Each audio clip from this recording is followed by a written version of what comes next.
Përshëndetje. Ju falenderoj për pranimin tuaj në këtë takim të rëndësishëm lidhur me situatën aktuale në aksin rrugor Librashtë-Prenjas, në zonën e njohur Arrat e Gurrës, në fshatin Dragostin të Librashtit. Sikur se jeni ndjeni, në këtë zonë të prirur ndaj erozionit ka pasur përshkallëzim të incidenteve të rëshitjeve, të cilat kanë sjellë si pasojë dëmtimin e infrastrukturës dhe bllokimin e lëvizshmërisë. Qëllimi i këtij takimi të sotshëm është të prezantojmë situatën aktuale, planin e masave të marra dhe atyre që do ndërmerren, duke patur në vëmendje transparencën dhe informimin e vazhdueshëm për gjithë qytetarët dhe gjithë palët e treta që janë të interesuara. Në vijim do bëhet një raportim nga të pranishmit sipas fushave dhe sektorëve të përgjegjësisë. Këtu me mua sot është Ami Kozeli, drejtori i Autoritetit Rrugor Shqiptar, Ergys Verdo, drejtori i Ekorrrugës Shqiptare, Ardian Bylyku, drejtori i Shërbimit Gjeologjik Shqiptar, Indrit Koleci, që është po ashtu nga stafi i Autoritetit Rrugor Shqiptar dhe mbulon drejtorinë e planifikimit strategjik dhe operacioneve.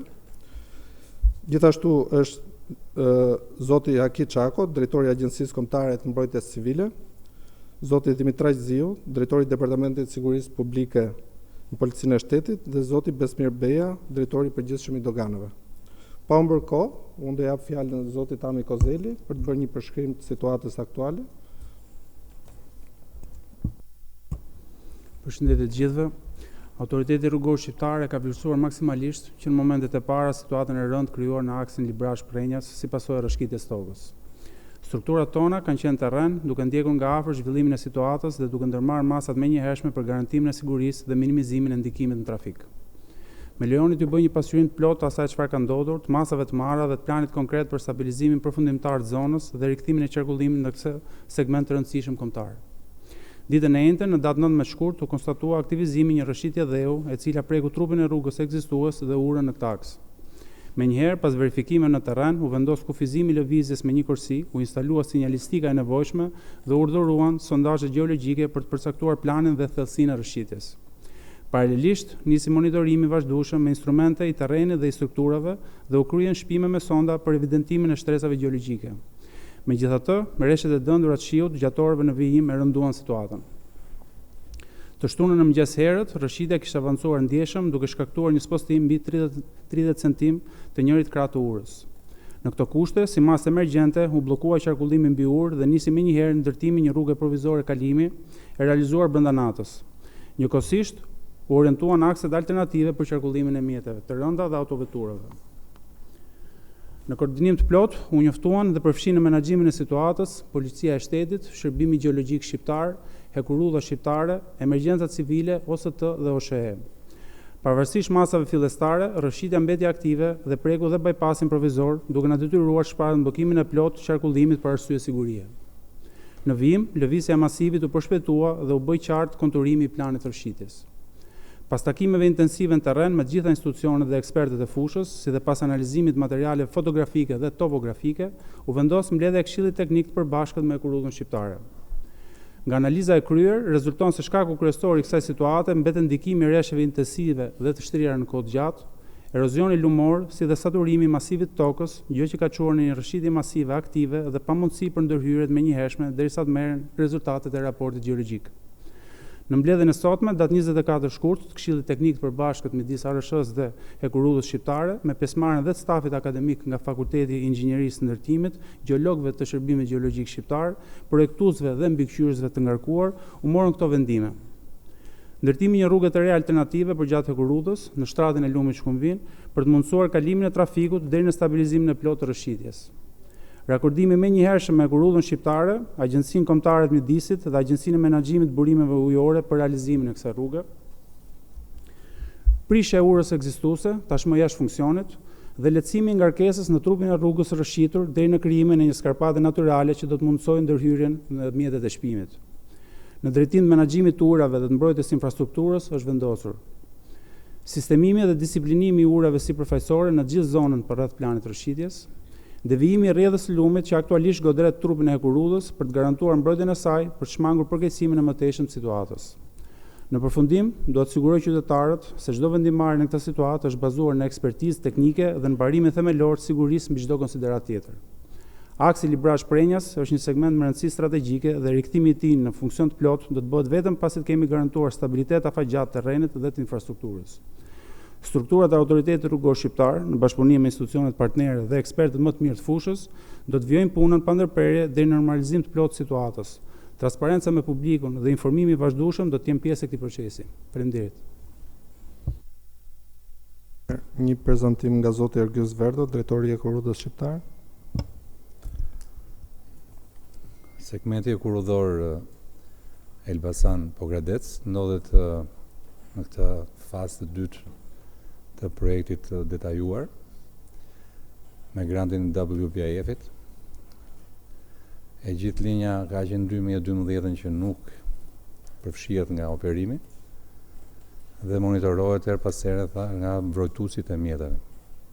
Mbrojtuesit e linjës që bëjnë raport mujor në drejtorinë e infrastrukturës. Në kilometrin 103-700, pra në Dragostinj, pjesë e këtij segmenti, si pasojë e rresheve të dëndura të shiut dhe rritjes së volumit të lumit Shkumbin, kemi pasur problematika të shtuara në këtë kilometër, ku do shtoja masivi, jo rruga apo Ekurudha, po masivi i asaj zone, ka një rishqitje e cila është aktivizuar me 30 vjet përpara. Pra, ky masiv, i ngarkuar nga shirat e këtyre 4 muajve të fundit, bërit mundur nga shumë faktor të ndryshëm si është shiu, volumetria e qenit në këtë kilometër, si dhe lumi Shkumbin në rritje të shtratit dhe përplasje me shpatullën e Ekurudhës, bërit mundur planin rrëshqitës. Siç e tha dhe drejtori i autoritetit rrugor shqiptar, gjithë strukturat tona janë në teren, kanë marrë masat e nevojshme, konsulentët tanë të përhershëm, si dhe ata të Fakultetit Inxhinierisë Ndërtimit, janë prezent për të zgjidhur problematikën. Ne do marrim hapat tona, praktikisht të asaj të krijimit të asaj rrugës permanente ose persistente për pjesën e shtratit lumor, lumit Shkumbin. Do marrim masa për mobilizimin dhe mënjanimin e ujrave në atë shpat, duke bërë prita në Shkumbin. Shpresojmë që shirat mos të na ndihmojnë, domethënë mos jenë prezent në kohën që ne po operojmë. Lehtësimi i shpatit malit absolutisht që është shumë i nevojshëm dhe kthimi në një skarpat natyrale e gjithë zonës për mos tu përfshirë në pjesën e planit të rrëshqitjes. Sistemimi i zonës për futjen e sondave që do na japin planet tërthore dhe sekuenciale të pjesës gjeologjisë, ku në studimet gjeologjike ne do përftojmë koeficientin e fërkimit, sigmën, planin e rrëshqitjes, gjithë këto elementë që ne na duhet për të projektuar rrugën e re.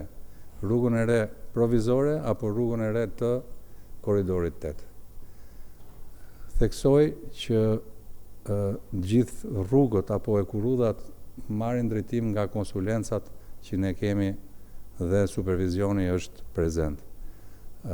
Konsulenca që bën Ekurudhën është Suezi, është një kompani më të mëdha që WPIF-i ka kontraktuar për të bërë projektin e korridorit 8. Pra fazën e dytë që është nga Rogozhina deri në Pogradec dhe lidhja me Maqedoninë e Veriut e ka në dorë një kompani prestigjioze e cila del me një përfundim me detail design në marsin e vitit 2027. Aktualisht ne po bëjmë survejimin topografik, investigimin topografik, në pranverë dhe në verë do merremi me investigimin gjeologjik, për shkak të kushteve atmosferike në atë kohë bëhet dhe investigimi. Ndërkohë do përgatiten projektet e detajuara struktural, gjithë veprat e artit do revizionohen, sikurse dhe tunelet do marrin gabaritet e reja, do rritet prezenca sepse linja është elektrike dhe tunelet gjitha do rriten në nivel. Pra linja mund të jetë ajo ekzistuesa, mund të jetë e propozuar nga konsulentët. Kjo do ndodhi në marsin e 2027-s. Faleminderit. Fjalën e ka zoti Ardian Bylyko, drejtori Shërbimit Gjeologjik Shqiptar. Faleminderit. Përshëndetje të gjithëve. Nga ana e Shërbimit Gjeologjik Shqiptar, një informacion përmbledhës rreth fenomenit që ka ndodhur. Sot ekipet, pavarësisht punës që ka filluar që ditën e shtunë i bjen data 21, mos gaboj, kanë bërë matjet monitorimin e fillestar, ta quajmë, duke vazhduar më pas me analizën e fakteve. Natyrisht zona për cilën bëhet fjalë, ashtu quajtur arrat e Gurës, është një zonë që nga pikpamja gjeologjike në përbërjen e saj apo në litologjinë që i themi në gjeologji përbëhet nga shkëmbinj terrigjent, copëzor, inerte apo të njohur ndryshe si mollasa. Këto kanë tendencë që në rastet e rreshjeve të shumta të akumulojnë sasira të konsiderueshme ujë, ashtu siç kanë edhe pjesën tjetër të drenimit të tyre. Por duke pasur parasysh nga dhjetori i vitit 2025 deri në shkurtin e vitit 2026, tani që jemi duke folur, sasia e rreshjeve ka pasur 3 fishin në krahasim me 2 vitet e mëparshme. Është një fenomen që njihet me fenomenin e mbingopjes të strukturave dhe veçanërisht në një strukturë si kjo në formën e hinkës ka dhënë maksimumin e mbingopjes duke rezultuar si faktori kryesor për çedimin e të gjithë strukturës si dhe të elementeve të infrastrukturës që ndodhen të. Shërbimi gjeologjik është duke vazhduar me gjithë pjesën tashmë të studimit të thelluar, që do të thotë do të paraqesi rekomandimet pranë autoriteteve përkatëse për sa i përket rekomandimeve të studimit të thelluar të gjeologjisë, të lidhura këto me interpretimet e rezultateve të gati 480 deri në 500 metra linear shpime, të cilat do të shpërndahen sipas zonës që do të vendoset nga ekspertët, si dhe kryerjen e një serie analizave fiziko-mekanike, qoftë në pjesën e kampiomarrjes, ne i konsiderojmë struktura në gjendje të ruajtur dhe ato të strukturave në gjendje të paruajtur, copëzore apo të prishur. Falë kësaj pune, marrja e rezultateve do të bëjë nga ana jonë dhe interpretimin e të gjithë rekomandimeve që Shërbimi Gjeologjik do të bëjë në lidhje me këtë situatë. Ju faleminderit. Do vijmë me një prezantim nga zoti Besmir Beja, drejtori i përgjithshëm i doganave. Faleminderit. Drejtoria e përgjithshme e doganave dhe strukturat e saj kanë trajtuar me shumë kujdes situatën e krijuar, në mënyrë që të mos pengohet kryerja e formaliteteve doganore, bazuar në alternativat e lëvizjes së mjeteve. Deri në përmirësimin e situatës rrugore është vendosur përdorimi i zyrave doganore kufitare si më poshtë, në bllad për mallrat që hyjnë në territor nga Republika e Maqedonisë së Veriut apo vende të tjera përmes saj, si dhe në Kakavi për mallrat që hyjnë në territor nga Greqia apo vende të tjera përmes saj. Janë marrë të gjitha masat e nevojshme për plotësimin e nevojave logjistike dhe personelit, shtesë doganore për degët kufitare në bllad dhe në Kakavi, në mënyrë që të mundsohet kryerja e procedurave doganore në kohë sa më të shpejtë në përgjigje të fluksit të shtuar deri në përmirësimin e situatës. Nga ana e drejtorisë së përgjithshme të doganave, janë marrë kontaktet e nevojshme me autoritetet homologe të Republikës së Maqedonisë së Veriut dhe është gjetur mirë kuptimi i plot nga ana e tyre në ndihmën për zgjidhjen e kësaj problematike.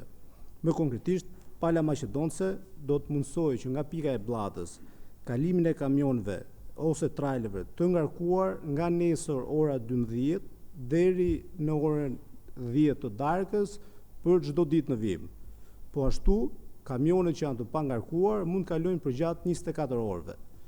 Këtu ju lutem vini re që në këtë pikë doganore, pala maqedonse nuk lejon kalimin e produkteve ushqimore me origjinë shtazore si dhe botëve të naftës. Këto lloj kategorie duhet kalojnë nëpërmjet Kosovës. Për ato kamion që kanë hyrë tashmë në territorin doganor të Republikës së Shqipërisë, të zhdoganuar apo në regjimin e tranzitit brendshëm. Nëpërmjet zyres doganore qafthan, duhet dalin përsëri nëpërmjet kësaj zyre doganore dhe të futen nëpërmjet blllatës. Zgjidhja teknike që ofrohet është përdorimi i procedurave të regjimit të tranzitit të jashtëm kombëtar, konform kodit doganor të Republikës së Shqipërisë.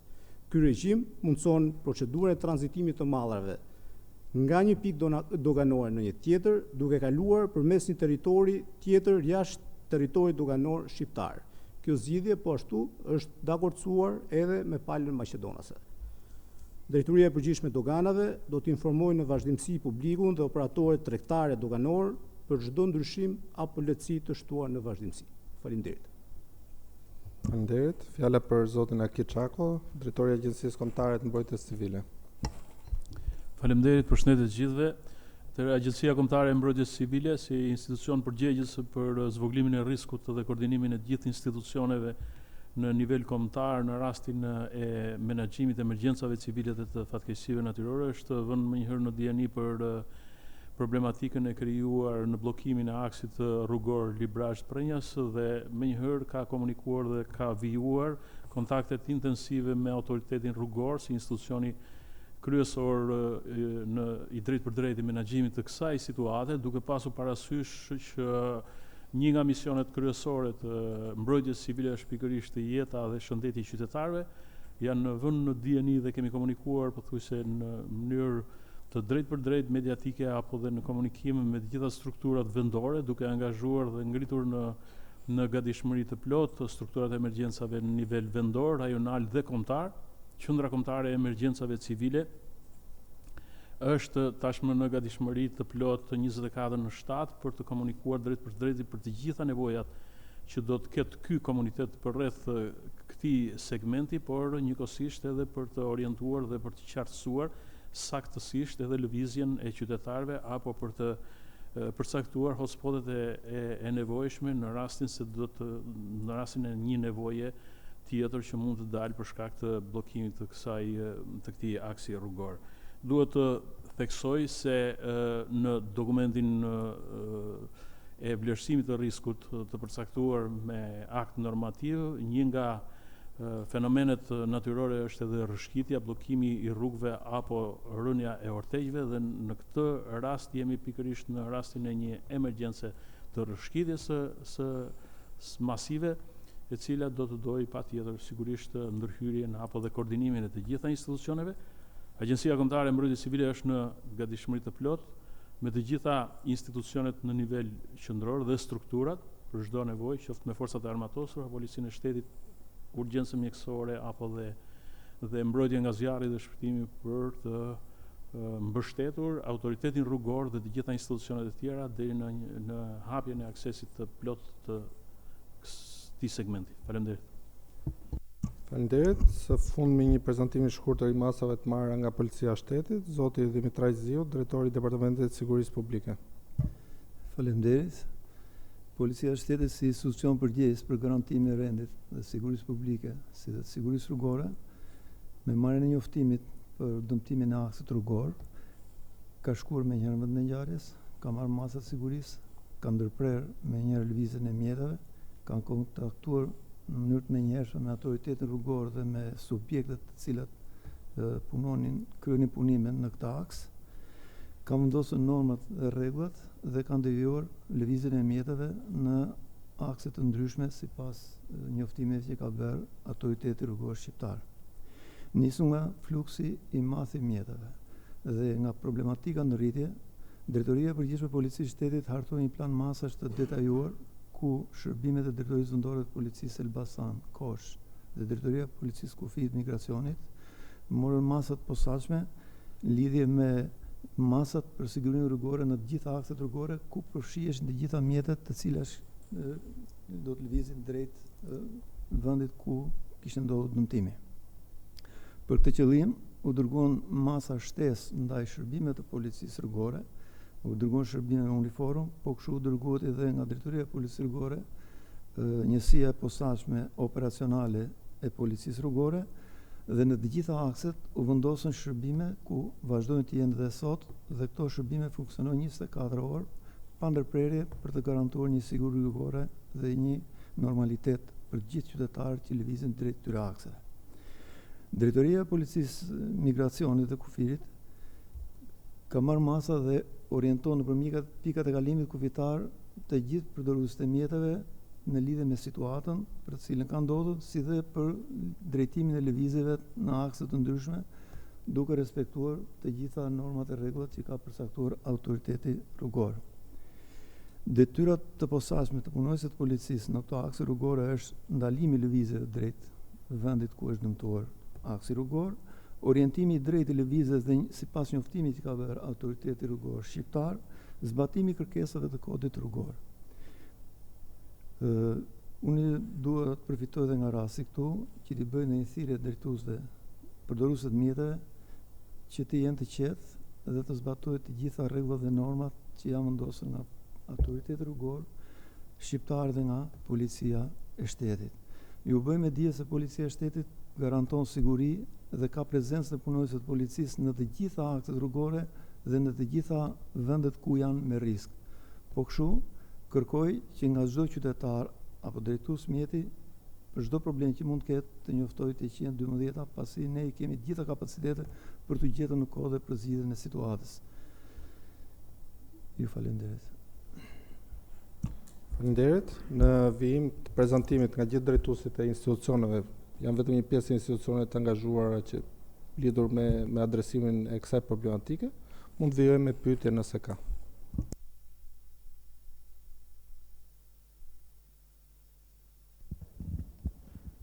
Përshëndetje, Ermelinda Hoxhaj.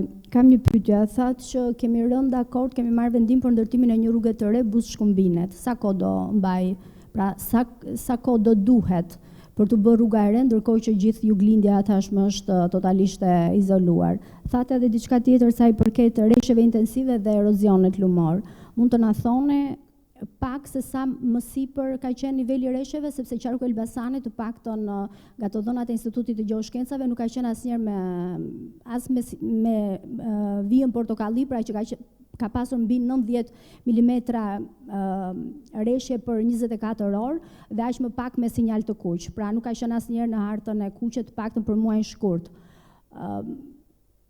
Edhe për sa i përket erozionit, është për shkak të punimeve që janë bërë për pjesën tjetër të rrugës, është një shqetësim që është ngritur dhe nga banorët gjatë këtyre ditëve që kanë mbetur dhe pa akses për të lëvizur. Besoj që është drejtori i ARSH-s foli për pjesën e ndërtimit të ri të rrugës, pastaj është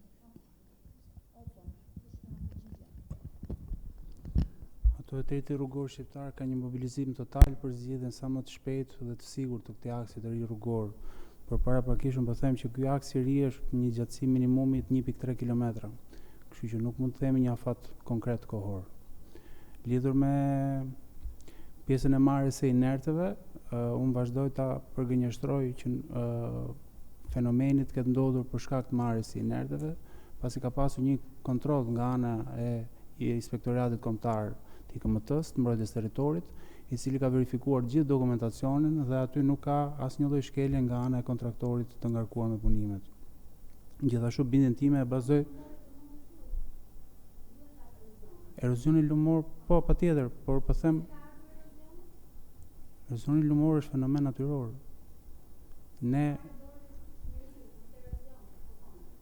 Jo, absolutisht jo.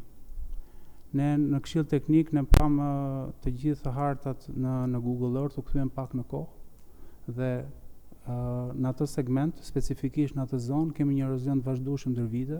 Unë mund të them që në vitin 2015 distanca midis trupit lumor dhe shinave të trenit ishte 35 metër. Ndërkohë që në vitin 2023 kjo distancë kishte shkuar në 17 metër.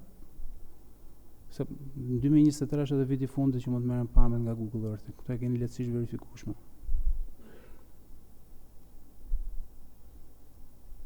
Pyetje tjetër?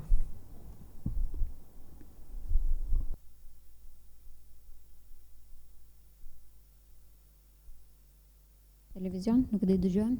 Miguel Aneli, Syri Televizion. Pyetja është për zotin Bonatin, në fakt kam 2 pyetje. A është bërë një hetim administrativ për të nxjerrë arsye dhe përgjegjësit për situatën e krijuar në disa akse të vendit tashmë, sepse rrëshqitjet e derave janë jo vetëm në këtë aks, si edhe a do mbaj përgjegjësi politike qeveria juaj për dëmin ekonomik që po i shkaktohet, si dhe problemet e mëdha sociale të jetesës përditshme me cilat po përballen aktualisht qytetarët pikërisht nga kjo shembja e rrugëve, sidomos e aksit Librazh Prenjas, si edhe u përmend që do ketë një studim më të thelluar gjeologjik për aksin rrugor, por kur mund të kemi, nëse mund të jepet pak a shumë një kohë e përafërt për hapjen e aksit Librazh Prenjas? Do thënë, sikur se u thanë edhe nga drejtuesit të institucioneve kryesore, po merren gjitha masat për të analizuar shkaqet që vijnë. Nga sa verifikohet deri tani, pak nga konstatimet e deri tanishme që do jenë më të thelluar nga Instituti i Shërbimit Gjeologjik Shqiptar, verifikohet që këto vijnë për shkak të erozionit. Po koha do jetë hap pas hapi. Tani jemi të fokusuar në zgjidhjen e problematikave që janë. Sikur se ju mund të shikoni, janë gjithë institucionet të angazhuara për të marrë gjithë masat në mënyrë të koordinuar për të adresuar problematikat e deri tanishme. Faleminderit.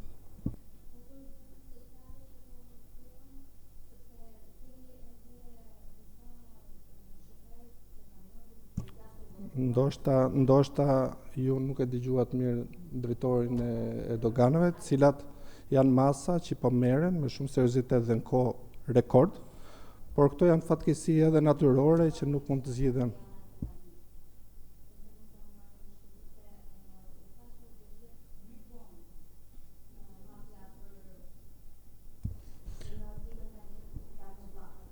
Ato mund të fillojnë që tani lëvizjen, që do të thotë nga vendi ku janë stacionuar, mund drejtohen drejt qafthanës dhe nga qafthana mund të shkojnë në Bllatë. Nga nesër në orën 12 kryhet lëvizja zhdoganimi në Bllatë. Pra kjo është sigurisht procedurë, rregull të transportit të mallrave që secili prej drejtuesve të atyre automjeteve janë mësuar me këtë lloj natyre transportit të mallrave. Nuk ka asgjë të jashtëzakonshme në këtë lloj lëvizjesh të këtyre lloj mallrave ose këtyre lloj transporteve.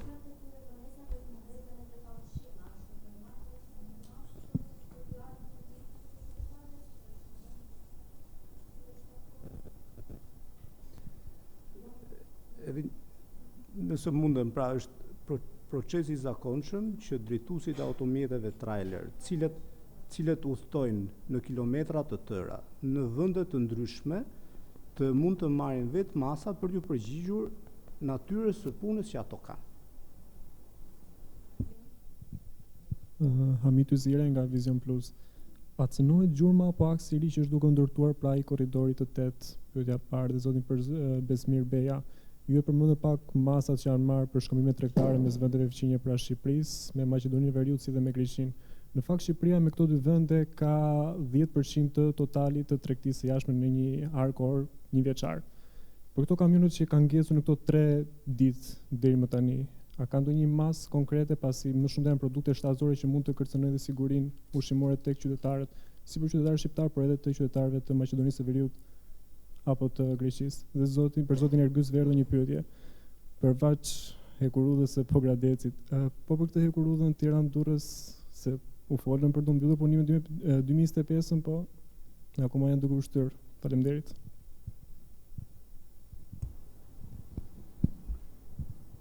Rezultatet e shërbimit gjeologjik shqiptar, konkluzionet e shërbimit gjeologjik shqiptar mund të japin një përgjigje më të saktë, megjithatë nga pamjet fotografike dhe topografike që ne analizuam, ne kemi shumë të qartë dhe të bindur si autoritet që rrëshqitja vjen nga poshtë dhe eskalon në një efekt domino duke u ngjitur sipër, kështu që unë nuk do e lidha fare aksin e ri rrugor të korridorit 8 me problemin e hasur.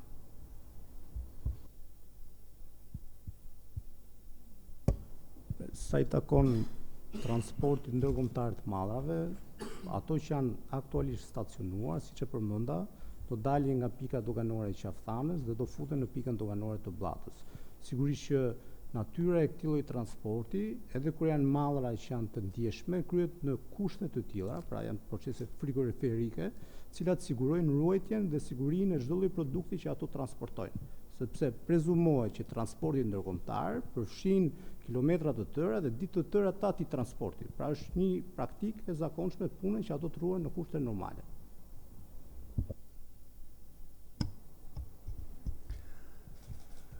Për sa i përket korridorit 8 dhe Tiranë-Durrësi bën pjesë në korridorin e 8, është e vërtetë që është shtyrë. Kjo është shtyrë për shkak se shpeshherë kam shpjeguar për shkak të komponentëve të cilët vinë vit pas viti. Pra në 2014 unë ndërmor një projekt i cili nuk ishin plotësuar komponentët e tjerë. Komponentët e tjerë kush janë? Stacionet, elektrifikimi dhe revizionimi i gjithë veprave të ardhit të atij projekti. Mbasi u mor miratimi dhe shtesa e kredis për të revizionuar të gjithë veprat e artit, u reflektua puna. Dhe mbasi u kryen gjithë procedurat për pjesën dhe financimin për stacionet, u kryen procedurat e tashmë kemi në majën e këtij viti qershor përfundimin e gjithë stacioneve të Tiranë-Durrësit. Elektrifikimi është në proces tenderimi nga WBIF me fondet grant 13.5 milion, 13.5 milion kredi e but me IBRD-n dhe shpresojmë që t'i marrim të gjithë miratimet nga banka që të vazhdojmë me lidhjen e kontratës, besoj se t'jetë vera. Miratimet nga banka nuk janë në dorën e autoritetit e kurorëdor, pra janë në dorë të prandaj vonohen burokracitë e shumta. Këto projektet mëdhaja gjithmonë kanë burokraci dhe zgjatjet në afat.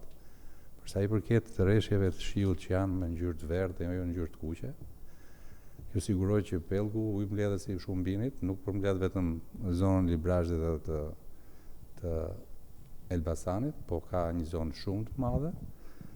Shirat kanë qenë shumë intensiv dhe 4 muaj ne kemi mbi ngopjet të strukturave të skarpadave tona. Më vjen keq që trajtoni për të gjetur fajtorin në vend që të gjeni se si duhet të jemi përpara me gjithë elementet tanë për të vazhduar punën. Jemi pak bashkëpunues.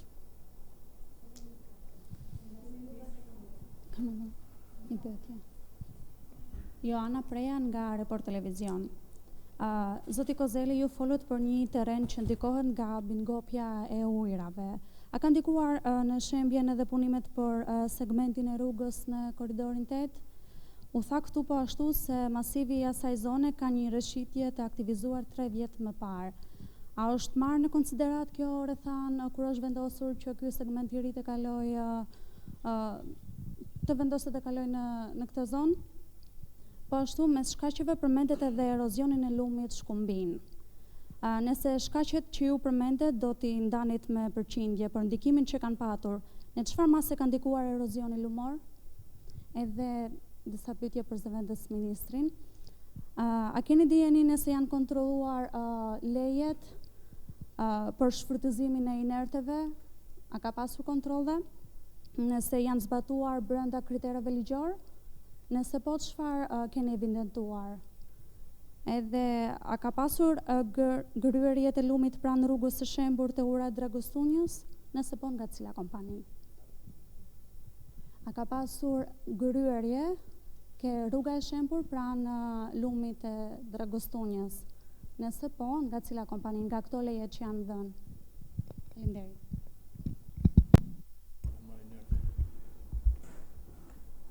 Lidhur me mingopjen nga uji, këtë ajo konfirmoi edhe drejtori i Shërbimit Gjeologjik Shqiptar, por ky nuk është një fenomen i konstatuar nga autoriteti rrugor, por ky është një fenomen shkencor i konfirmuar nga gjithë institucionet përkatëse.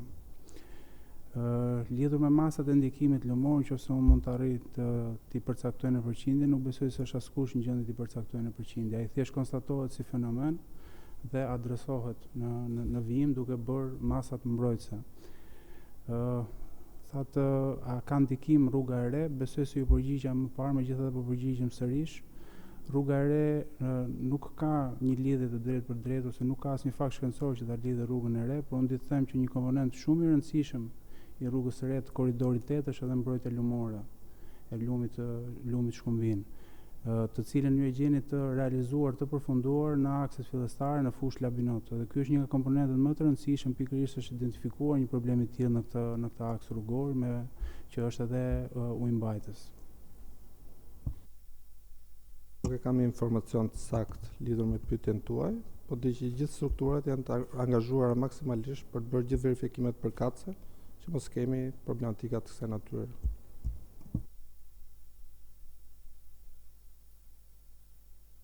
Nga Zoti Bylyku që ajo zona është problematike për sa i përket përbërjes është molla sa më duket përmendët emrin. Tani duke ditur ne situatën, pra përbërjen gjeologjike të tokës aty, kur bëjmë vepra publike, a i bëjmë për një kohë 10 vjeçare, 20 vjeçare, apo përgjithsisht bëhen me një kohë 100 vjeçare veprat publike që t'i mbjetojnë edhe këtyre katastrofave të theme, edhe rëshqitjeve dhe erozionit, edhe mbingopjes nga reshjet që nuk i kemi para aq shumë. Si është situata?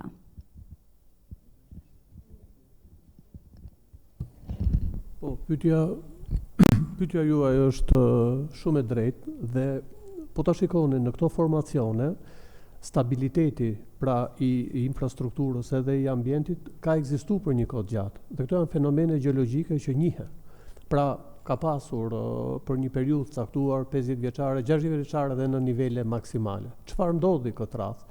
Ka ndodhur pra siç ka shumë raste që unë jam i sigurt që një pjesë e mirë këtu e din edhe në vendet, në situatat e ngjashme, në vendet e ndryshme, fal rreshjeve, kanë ndodhur situatat e rrëshqitjeve. Rrëshqitjet ndodhin për arsye të disa faktorëve nga pikpamja gjeologjike. Nuk ka asnjë rrëshqitje që të ndodhi për një arsye, me përjashtim të sismikës, tërmetit, e thonë nga pikpamja gjeologjike.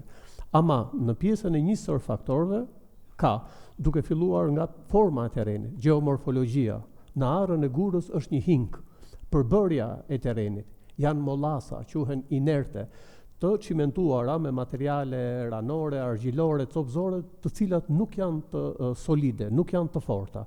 Janë ndër strukturat që akumulojnë ujin, po dhe e lëshojnë. Në pjesën e arës Gurës, duke filluar nga dhjetori vitit 2025 dhe deri në shkurt të 2026, kjo hink ka marrë kapacitetet maksimale të ujit, të cilat kanë shkaktuar mbingopjen e kësaj strukture dhe kanë dhënë këtë lloj fenomeni. Pyetja juaj është e drejtë, a merren këto? Patjetër, zona në fjalë ka fenomene që janë regjistruar që në vite 60-70. Më fal, jam dakord, por e përsëris, edhe nga pikpamja besoj e autoriteteve, marrja e informacionit gjeologjik është bazike, nuk diskutohet. Dhe shpeshherë pranë shërbimit gjeologjik këto informacione jipen dhe të updateuara. Po për rastin në fjalë është kjo arsyeja kryesore. Nëse vetëm për ta shtjelluar pak e ndoshta edhe për ta përmbyllur se besoj çështjet të trajtuan, që erozioni nuk është që është një ngjarje që ndodh vetëm në Shqipëri, ndodh gjithandej. Ndoshta zoti Çako mund të bëjë edhe një përshkrim të. Atëherë besoj që ne jemi që të gjithë dëshmitarë që